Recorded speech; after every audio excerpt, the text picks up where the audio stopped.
सभी को नमस्कार। आज हम भौतिक भूगोल में पृथ्वी की जो गतियां हैं उसके बारे में अध्ययन करेंगे। इससे पूर्व की कक्षाओं में हमने पृथ्वी से संबंधित जो पृथ्वी की गति के स्वरूप है, जो उसका आकार है, उसके बारे में अध्ययन किया था।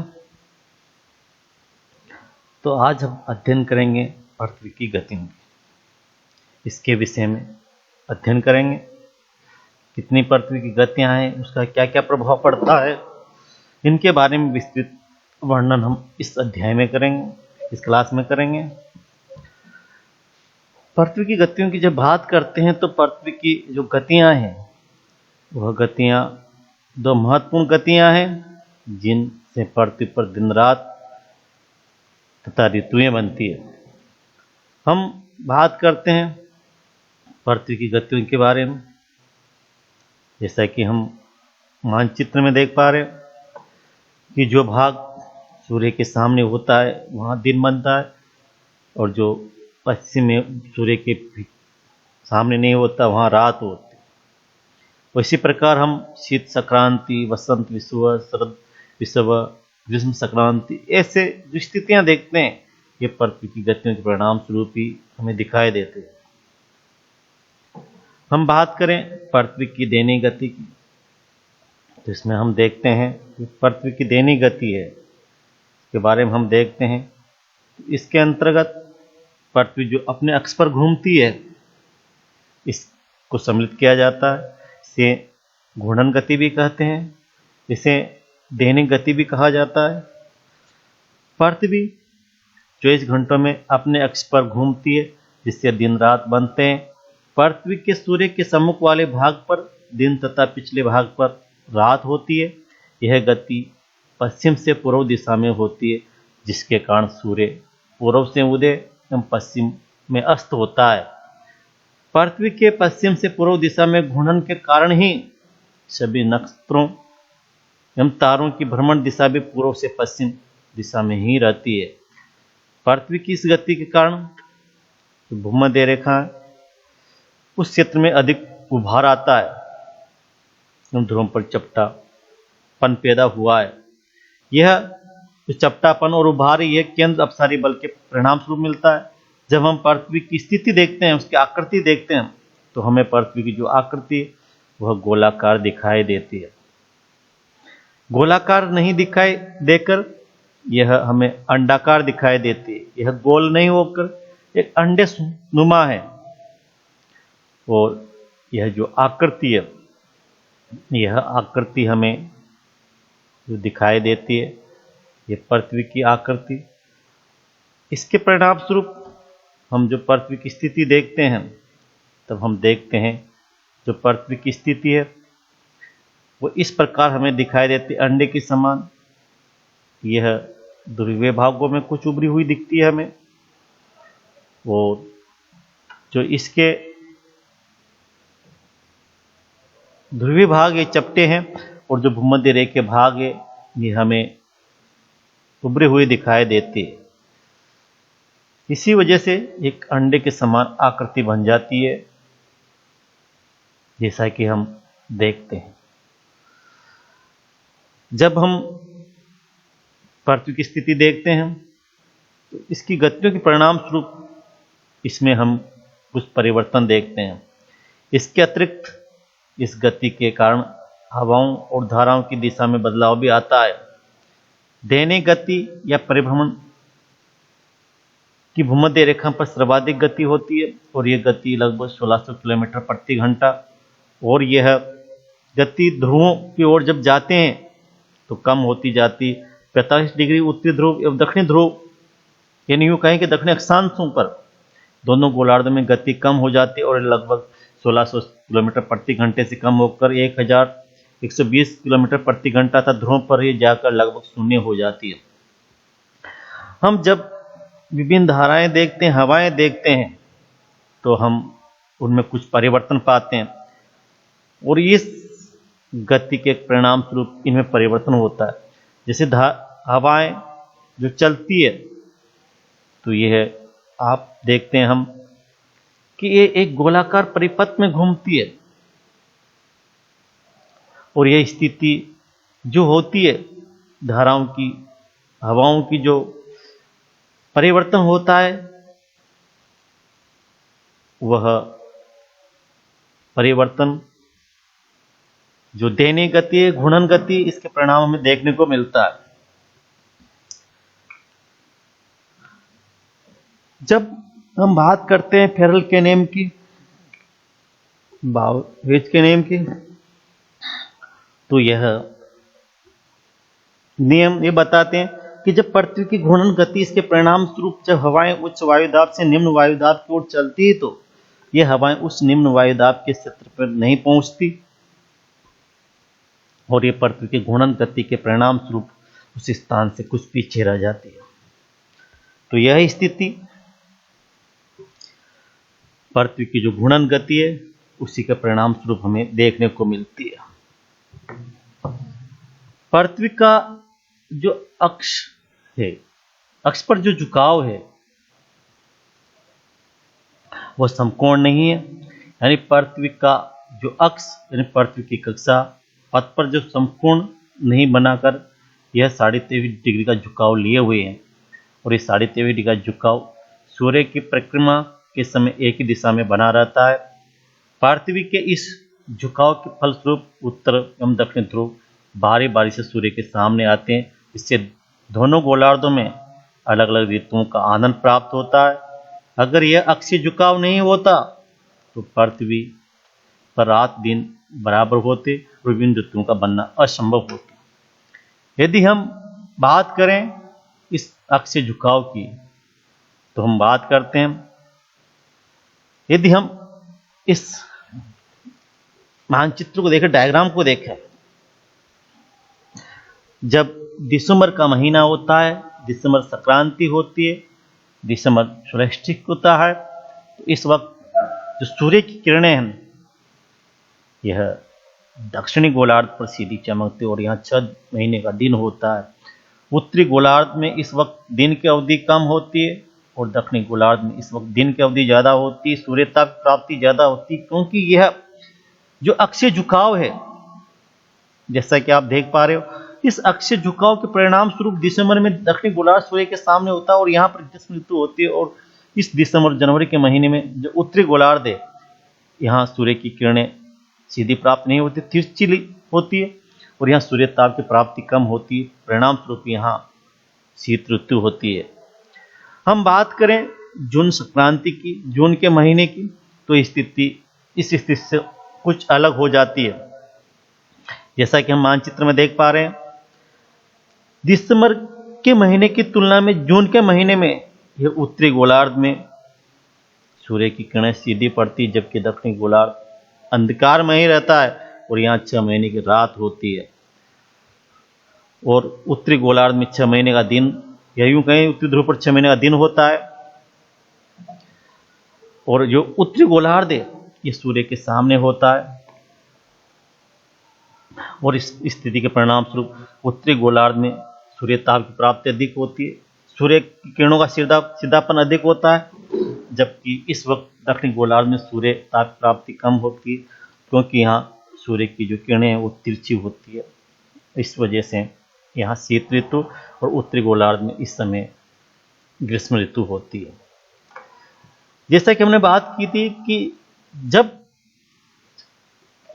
जिसकी अक्षीय झुकाव है, इसके परिणाम स्वरूप दोनों गोलार्धों में अलग अलग ऋतु होती है और इनका आनंद लेने के लिए व्यक्ति या पर्यटक विभिन्न देशों का भ्रमण करते हैं।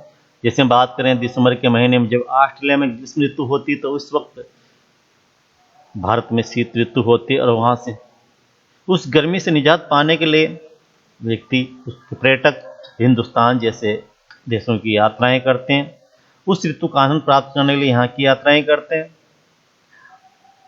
यदि ये अक्षीय झुकाव नहीं होता तो दिन रात बराबर होता और विभिन्न ऋतुओं का निर्माण भी नहीं होता। इसके बाद हम बात करें परिक्रमण गति की। पृथ्वी की दूसरी महत्वपूर्ण गति सूर्य की चारों ओर पश्चिम से पूर्व दिशा में अपनी कक्षा में वार्षिक यात्रा करना है। अर्थात पृथ्वी जो गति जिस गति से यह पृथ्वी सूर्य की परिक्रमा करती है उस गति को परिक्रमण गति कहा जाता है। और पृथ्वी की दिश कक्षा लगभग जो है वो 365 मिलियन किलोमीटर लंबी है। और इस 365 मिलियन किलोमीटर की जो दूरी है इसे पृथ्वी अपने परिक्रमण में इस 365 मिलियन किलोमीटर की जो दूरी इसे लगभग 365 से 1/4 दिन में लगभग 29.6 किलोमीटर प्रति सेकंड की गति से पूरा कर देती है। और पृथ्वी जो है वह अंडाकार पथ में गति करती परिक्रमा करती है, जिससे सूर्य और पृथ्वी की जो दूरी होती है वो बदलती रहती है। जैसा कि हम देखते हैं ये पृथ्वी का परिक्रमण पथ है, अंडाकार है। इसमें इसकी स्थिति बदलती रहती है। एक समय ऐसा होता है जब ये पृथ्वी सबसे नजदीक होती है और एक समय ऐसा होता है कि इसकी दूरी अधिक होती है। तो इस अंडाकार पथ के परिणाम स्वरूप ही इसकी जो दूरी है ये बदलती रहती है और इसे अलग अलग नामों से जाना जाता है। बात करें जब पृथ्वी सूर्य से सर्वाधिक दूरी पर होती है और ये दूरी उस वक्त 152 मिलियन किलोमीटर होती है। इस स्थिति को अपसौर और जब निकटतम दूरी 147 मिलियन किलोमीटर पर होती है तो इसे उपसौर कहा जाता है, यानी पेरिहीलियन कहा जाता है। अर्थात हम कह सकते हैं कि पृथ्वी जब सूर्य की परिक्रमा करती है तो एक स्थिति ऐसी आती है जब यह सर्वाधिक दूर होती है, अपसौर स्थिति में होती है, अपीहिलियन स्थिति में होती है। और इस वक्त जो दूरी होती है 152 मिलियन किलोमीटर होती है। और एक स्थिति ऐसी आती है जब यह पृथ्वी सूर्य से नजदीक होती है, अपसौर की स्थिति में होती है, पेरिहीलियन स्थिति में होती है। और इस वक्त जो दूरी होती है सूर्य पृथ्वी के मध्य ये 146 मिलियन किलोमीटर होती है।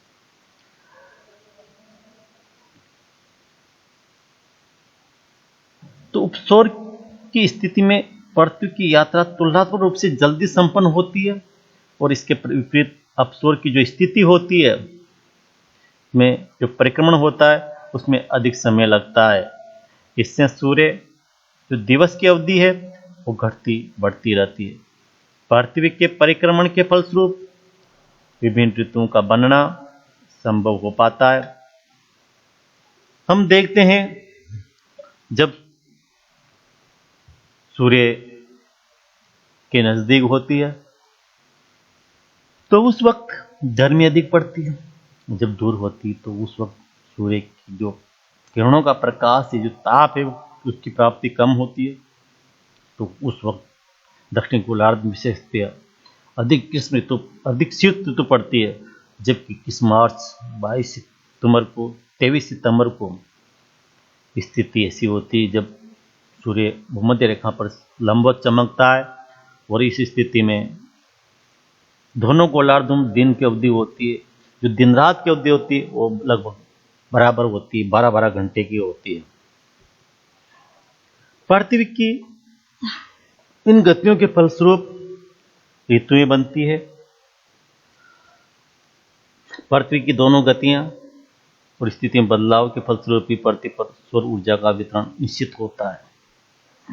कहीं पर शीत पड़ना, कम ऊर्जा की प्राप्ति होना, कहीं पर अधिक ऊर्जा की प्राप्ति होना, यह स्थिति जो अपसौर उपसौर की स्थिति है, जो पृथ्वी का परिक्रमण है, इसी के परिणाम स्वरूप निश्चित होता है। जब सूर्य कर्क रेखा पर सीधा चमकता है 21 जून को, तो 21 जून को उत्तरी गोलार्ध में विशेषतया कर्क रेखा पर अधिक सूर्य ताप की प्राप्ति होती है, अधिक ऊर्जा की प्राप्ति होती। तो उस वक्त मकर रेखा पर सूर्य ताप की प्राप्ति कम होती है,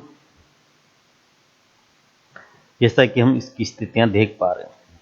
ये इस मानचित्र में हम देख पा रहे हैं कि दिसंबर के महीने में लगभग 21 से 22 दिसंबर के मध्य शीत संक्रांति होती है। अर्थात इस वक्त जो सूर्य है वह दक्षिणी गोलार्ध में विशेषतः मकर रेखा पर सीधा चमकता है। तो यहाँ जो स्थिति होती है ग्रीष्म ऋतु की होती है और उत्तरी गोलार्ध में जो स्थिति होती है ये स्थिति शीत ऋतु की होती है। उत्तरी ध्रुव की बात करें हम तो यहाँ पर 6 महीने की रात होती है और जबकि दक्षिणी ध्रुव की बात करें तो यहाँ 6 महीने का दिन होता है। इसी प्रकार हम जून संक्रांति की बात करें, ग्रीष्म संक्रांति की बात करें तो इस वक्त उत्तरी गोलार्ध सूर्य के सामने होता है और यहाँ अधिक सूर्यताप की प्राप्ति होती है और उत्तरी ध्रुव पर 6 महीने का दिन होता है और दक्षिणी ध्रुव पर इस वक्त 6 महीने की रात होती है। जून के महीने में दक्षिणी गोलार्ध में शीत ऋतु होती है और उत्तरी गोलार्ध में ग्रीष्म ऋतु होती है, जबकि शरद विषुव सितंबर में और जो वसंत विषुव है वह मार्च में होता है। मार्च में उत्तरी गोलार्ध में होगा और सितंबर में जो सुहाना मौसम होता है वह दक्षिणी गोलार्ध में होगा। ये स्थितियां हम इसमें देखते हैं। तो ये जो भी स्थितियां बनती है पृथ्वी की जो परिक्रमण है, जो अक्षीय झुकाव है, इसके परिणाम स्वरूप निश्चित होता है। इसके बाद हम बात करें अयनांत या संक्रांति या विषुव की, तो बात करते हैं। उसके पहले हम इसमें देख लेते हैं जो प्रकाश रेखाएं, जो प्रकाश वो अंधकार को विभाजित करती है, इसे प्रदीपन रेखा कहा जाता है और इसी के द्वारा इनका निश्चय किया जाता है। तो आगे देखते हैं हम। पृथ्वी के एक भाग पर हमेशा उजाला था, दूसरे भाग पर अंधेरा रहता है। उजाले अंधेरे भाग को अलग करने वाली रेखा को प्रदीपन या प्रकाश व्रत कहा जाता है। सर्किल ऑफ इल्यूमिनेशन कहा जाता है।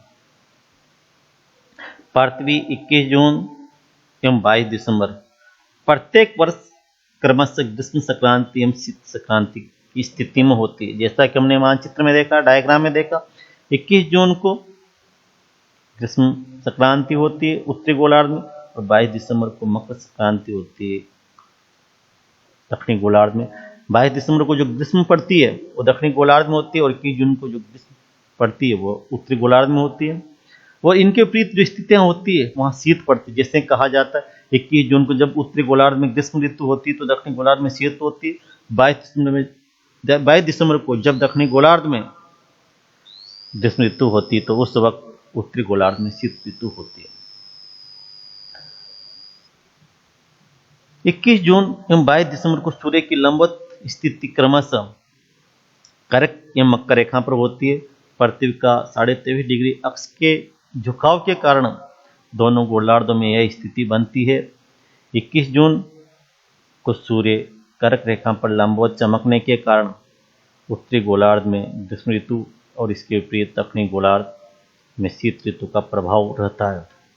इसके विपरीत बात करें हम 22 दिसंबर की तो विपरीत स्थिति में होती है। सूर्य की जो लंबवत किरणें पड़ती है वो मकर रेखा पर होती है और जिसके कारण दक्षिणी गोलार्ध में ग्रीष्म एवं उत्तरी गोलार्ध में शीत ऋतु की स्थिति होती है। पृथ्वी पर सूर्य की लंबवत किरणों का प्रभाव कर्क के मकर रेखाओं के मध्य ही बना रहता है। जब मकर संक्रांति होती है, यूं कहें 21 जून को जब सूर्य कर्क रेखा पर सीधा चमकता है तो उस वक्त सबसे लंबा दिन होता है उत्तरी गोलार्ध में। और उस 21 जून के बाद सूर्य कर्क रेखा से उत्तर में नहीं जाता और धीरे धीरे 21 जून के बाद यह भूमध्य रेखा की ओर इसका सीधापन होता जाता है और यह सितंबर के महीने में 23 सितंबर को यह भूमध्य रेखा पर आ जाता है। उसके बाद ये भूमध्य रेखा से दक्षिण की ओर प्रारंभ होता है। अर्थात कह सकते हैं कि जो इसकी स्थिति है ये दोनों गोलार्धों में कर्क और मकर रेखाओं के मध्य ही होती है। और ये दोनों वर्तन बिंदु के रूप में कार्य करते हैं। संक्रांतियां पृथ्वी को गतिशीलता प्रदान करती है तथा सूर्य, तारों और नक्षत्रों की स्थिति में बदलाव भी होता है। यह बदलाव पृथ्वी पर पृथ्वी पर जीवन, मंगल और नएपन का द्योतक होता है। विश्व के विभिन्न देशों में संक्रांतियों पर कई उत्सव एवं त्योहार मनाए जाते हैं। हम यदि भारत की बात करें तो भारत में इस वक्त हम विभिन्न त्योहारों का आगमन देखते हैं, जैसे मकर संक्रांति। पंजाब में इस वक्त लोहड़ी वगैरह मनाए जाते हैं, बैसाखी मनाए जाते हैं।